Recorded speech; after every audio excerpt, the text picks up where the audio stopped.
Voici quelques astuces de montage pour vos perles en argile polymère. Pour le montage, vous avez besoin d'une pince plate, d'une pince coupante et d'une pince à bout rond. Première astuce concernant les perles en argile polymère, les perles rondes ou carrées, vous pouvez les percer avant la cuisson de part et d'autre. Par contre, je vous conseille pour les perles en forme de toupie ou en forme de galet, de juste venir marquer des emplacements comme ceci, car on va utiliser des clous à vis qui permettent de ne pas déformer le galet ou la toupie. Alors, on va tout d'abord prendre les perles qui sont percées de part et d'autre. Elles, on viendra les mettre sur des clous, soit à boucle, soit à tête, mais le principe est le même pour le travail du clou. On peut décider de mettre d'autres éléments sur le clou que la perle, de manière à agrémenter la perle. Donc là, par exemple, je vais mettre des toupies, des coupelles. Donc voilà, 2 petites coupelles de chaque côté. Une fois qu'on a enfilé tout ce qu'on voulait sur le clou, venir le plier, ce qui fait que ça ne bouge plus. On prend la pince coupante et on vient couper en laissant un peu moins d'1 centimètre au niveau du clou. Ensuite, il va falloir refaire une boucle comme de l'autre côté. Donc là, on vient pincer, on appuie vers le bas pour déjà former un arrondi comme ceci de ce côté.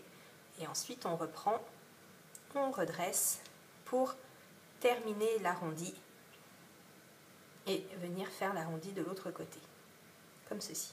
On ne vient pas tout de suite former un arrondi, car là on aurait quelque chose en forme de P et non pas quelque chose en forme bien arrondie comme ceci en forme de O. Voilà pour une perle qui est percée de part et d'autre. Pour les perles, donc toupie ou galet, comme je vous disais tout à l'heure, je vous conseille de faire juste une empreinte avant la cuisson, car on va utiliser des petits pitons comme ceci, à vis. C'est toujours rageant quand on a une belle toupie ou un beau galet. Quand on va la percer, la toupie va avoir tendance à s'affaisser comme ceci. Le galet va avoir tendance à prendre une forme de 8. Là, au moins, vous avez une belle toupie, vous avez un beau galet. Vous les cuisez comme ceci, au moins ils ne bougent plus.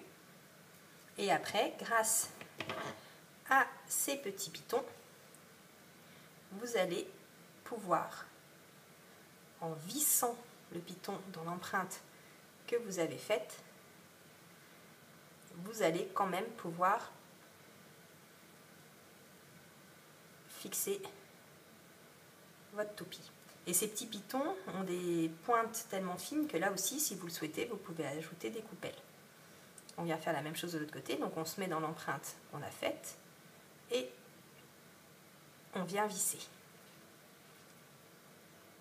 Pour relier ensuite nos éléments, 2 solutions. Soit on vient ouvrir une boucle, placer l'autre boucle dedans et refermer, soit sinon on peut les relier grâce à des anneaux. Alors pour un anneau, comment on travaille avec un anneau? Un anneau, il ne faut surtout pas, donc on prend 2 pinces, mais il ne faut surtout pas tirer comme ceci de chaque côté de l'anneau. L'anneau est comme cela. Si on tire comme ça de chaque côté, ici on vient casser l'arrondi et on n'arrivera plus après à bien refermer l'anneau. L'anneau se travaille comme ceci, une pince de chaque côté et on va vriller avant-arrière. Ce qui fait que quand on va revenir, les 2 morceaux vont bien revenir l'un à côté de l'autre. Démonstration. Donc comme ceci. Et là, voilà, on vient tirer comme cela. Et quand on voudra refermer notre anneau, on viendra rabattre comme ça. Et après, on peut aussi rabattre comme ça en hochant un petit peu jusqu'à ce que les petits bords se retouchent bien. Dernière petite astuce sympa de montage, comment faire un joli pompon.